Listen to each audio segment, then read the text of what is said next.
जय हो श्री कृष्ण भगवान की। अष्टमोध्याय। अर्जुनवाच किम तद ब्रह्म किम ध्यात्मं किम करम पुरुषोत्तम अधिभूतम च किम प्रोक्तम अधिदैव किम उच्यते। अर्जुन ने कहा, हे पुरुषोत्तम, वह ब्रह्म क्या है, अध्यात्म क्या है, कर्म क्या है, अधिभूत नाम से क्या कहा गया है और अधिदैव किसको कहते हैं। अधियज्ञ है कथम को अत्र देहेऽस्मिन् मधुसूदन प्रयाण काले च कर्तज्ञेयोऽसि नियतात्मभिः। हे मधुसूदन, यह अधियज्ञ कौन है और वह इस शरीर में कैसे है तथा युक्त चित्त वाले पुरुषों द्वारा अंत समय में आप किस प्रकार जानने में आते हैं। श्री कृष्ण भगवान बोले, परम अक्षर ब्रह्म है, अपना स्वरूप अर्थात जीवात्मा अध्यात्म नाम से कहा जाता है तथा भूतों के भाव को उत्पन्न करने वाला जो त्याग है वह कर्म नाम से कहा गया है। उत्पत्ति विनाश धर्म वाले सब पदार्थ अधिभूत हैं। हिरण्यमय पुरुष अधिदैव है। और हे देहधारियों में श्रेष्ठ अर्जुन, इस शरीर में मैं वासुदेव ही अंतर्यामी रूप से अधियज्ञ हूँ। जो पुरुष अंतकाल में मुझको ही स्मरण करता हुआ शरीर को त्याग कर जाता है वह मेरे साक्षात स्वरूप को प्राप्त होता है, इसमें कुछ भी संशय नहीं है। जय हो श्री कृष्ण भगवान की। हे कुंती पुत्र अर्जुन, यह मनुष्य अंतकाल में जिस जिस भी भाव को स्मरण करता हुआ शरीर का त्याग करता है उसको ही प्राप्त होता है। इसलिए हे अर्जुन, तू सब समय में निरंतर मेरा ही स्मरण कर और युद्ध भी कर। इस प्रकार मुझ में अर्पण किए हुए मन बुद्धि से युक्त होकर तू निस्संदेह मुझको ही प्राप्त होगा। हे पार्थ, यह नियम है कि परमेश्वर के ध्यान के अभ्यास रूप योग से युक्त दूसरी ओर ना जाने वाले चित्त से निरंतर चिंतन करता हुआ मनुष्य परम प्रकाश रूप दिव्य पुरुष को अर्थात परमेश्वर को ही प्राप्त होता है। जो पुरुष सर्वज्ञ अनादि सबके नियंता सूक्ष्म से भी अति सूक्ष्म सबके धारण पोषण करने वाले अत्यंत स्वरूप सूर्य के सदृश नित्य चेतन प्रकाश रूप और अविद्या से अति परे शुद्ध सच्चिदानंद घन परमेश्वर का स्मरण करता है वह भक्तियुक्त पुरुष अंतकाल में भी योग बल से भक्ति के माध्यम में प्राण को अच्छी प्रकार स्थापित करके फिर निश्चल मन से स्मरण करता हुआ उस दिव्य रूप परम पुरुष परमात्मा को ही प्राप्त होता है। वेद के जानने वाले विद्वान जिस सच्चिदानंद घन रूप परम पद को अविनाशी कहते हैं, आसक्ति रहित यतनशील सन्यासी महात्मा जन जिसमें प्रवेश करते हैं और जिस परम पद को चाहने वाले ब्रह्मचारी लोग ब्रह्मचर्य का आचरण करते हैं, उस परम पद को मैं तेरे लिए संक्षेप से कहूँगा।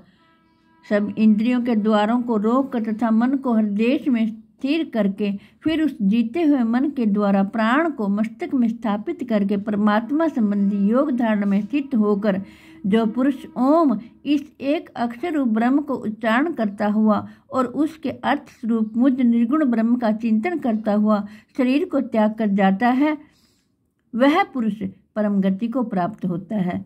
हे अर्जुन, जो पुरुष मुझ में अनन्य चित्त होकर सदा ही निरंतर मुझ पुरुषोत्तम को स्मरण करता है उस नित्य निरंतर मुझ में युक्त हुए योगी के लिए मैं सुलभ हूँ अर्थात उसे सहज ही प्राप्त हो जाता हूँ। परम सिद्धि को प्राप्त महात्मा जन मुझको प्राप्त होकर दुखों के घर एवं क्षण भंगुर पुनर्जन्म को नहीं प्राप्त होते।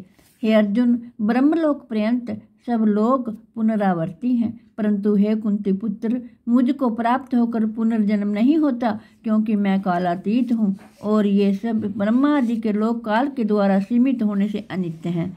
ब्रह्मा का जो एक दिन है उसको 1000 चतुर्युगी तक की अवधि वाला और रात्रि को भी 1000 चतुर्युगी तक की अवधि वाली जो पुरुष तत्व से जानते हैं वे योगी जन काल के तत्व को जानने वाले हैं। संपूर्ण चराचर भूतगण ब्रह्मा के दिन के प्रवेश काल में अव्यक्त से अर्थात ब्रह्मा के सूक्ष्म शरीर से उत्पन्न होते हैं और ब्रह्मा की रात्रि के प्रवेश काल में उस अव्यक्त नामक ब्रह्मा के सूक्ष्म शरीर में ही लीन हो जाते हैं। हे पार्थ, वही यह मनुष्य समुदाय उत्पन्न होकर प्रकृति के वश में हुआ रात्रि के प्रवेश काल में लीन होता है और दिन के प्रवेश काल में फिर उत्पन्न होता है। उस अव्यक्त से भी अति परे दूसरा अर्थात विलक्षण जो सनातन अव्यक्त भाव है वह परम दिव्य पुरुष सब भूतों के नष्ट होने पर भी नष्ट नहीं होता। जो अव्यक्त अक्षर इस नाम से कहा गया है उसी अक्षर नाम अव्यक्त भाव को परम गति कहते हैं तथा जिस सनातन अव्यक्त भाव को प्राप्त होकर मनुष्य वापस नहीं आते वह मेरा परम धाम है।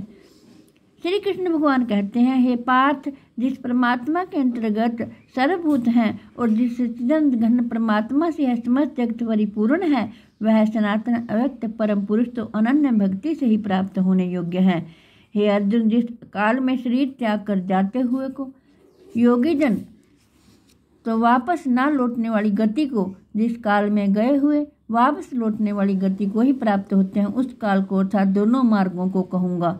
जिस मार्ग में ज्योतिर्मय अग्नि अभिमानी देवता है, दिन का अभिमानी देवता है, युक्त शुक्ल पक्ष का अभिमानी देवता है और उत्तरायण के 6 महीनों का अभिमानी देवता है, उस मार्ग में मर कर गए हुए ब्रह्म बेटा योगी जन उपयुक्त देवताओं द्वारा कर्म से ले जाए जाकर ब्रह्म को प्राप्त होते हैं। जिस मार्ग में धूमाभिमानी देवता है, रात्रिभिमानी देवता है तथा कृष्ण पक्ष का अभिमानी देवता है और दक्षिणायन के 6 महीनों का अभिमानी देवता है, उस मार्ग में मर कर गया हुआ सकाम कर्म करने वाला योगी उपयुक्त देवताओं द्वारा कर्म से ले गया हुआ चंद्रमा की ज्योति को प्राप्त होकर स्वर्ग में अपने शुभ कर्मों का फल भोग कर वापस आता है। क्योंकि जगत के ये 2 प्रकार के शुक्ल और कृष्ण अर्थात देवयान और पितृयान मार्ग सनातन माने गए हैं। इनमें एक के द्वारा गया हुआ जिसे वापस नहीं लौटना पड़ता उस परम गति को प्राप्त होता है और दूसरे के द्वारा गया हुआ फिर वापस आता है अर्थात जन्म मृत्यु को प्राप्त होता है। हे पार्थ, इस प्रकार इन दोनों मार्गों को तत्व से जानकर कोई भी योगी मोहित नहीं होता। इस कारण हे अर्जुन, तू सब काल में समबुद्धि रूप योग से युक्त हो अर्थात निरंतर मेरी प्राप्ति के लिए साधन करने वाला हो। वेदेषु यज्ञेषु तपःसु चैव दानेषु यत् पुण्यफलं प्रदिष्टम् अस्त्येति तत् सर्वमिदं विदित्वा योगी परम स्थानपुमैति उचाद्यम्। योगी पुरुष इस रहस्य को तत्व से जानकर वेदों के पढ़ने में तथा यज्ञ तप और दान आदि के करने में जो पुण्य फल कहा है उस सब को निस्संदेह उल्लंघन कर जाता है और सनातन परम पद को प्राप्त होता है। हरिओम तत्सत। श्रीमद्भगवद्गीता उपनिषद ब्रह्म विद्यायां शास्त्र श्री कृष्ण समाधि अक्षर ब्रह्म योगो नाम अष्टमोध्याय। जय हो श्री कृष्ण भगवान की। हे कृष्ण गोविंद हरे मुरारे, हे नाथ नारायण वासुदेवाय। हे कृष्ण गोविंद हरे मुरारे, हे नाथ नारायण वासुदेवाय। हे कृष्ण गोविंद हरे मुरारे, हे नाथ नारायण वासुदेवाय। हे कृष्ण गोविंद हरे मुरारे, हे नाथ नारायण वासुदेवाय। जो भी भक्तजन इस गीता शास्त्र का पाठ कर सुन रहे हैं, मेरी आपसे हाथ जोड़कर प्रार्थना है कि आपके घर में जो बुजुर्ग हों, जो चल फिर ना सकते हों,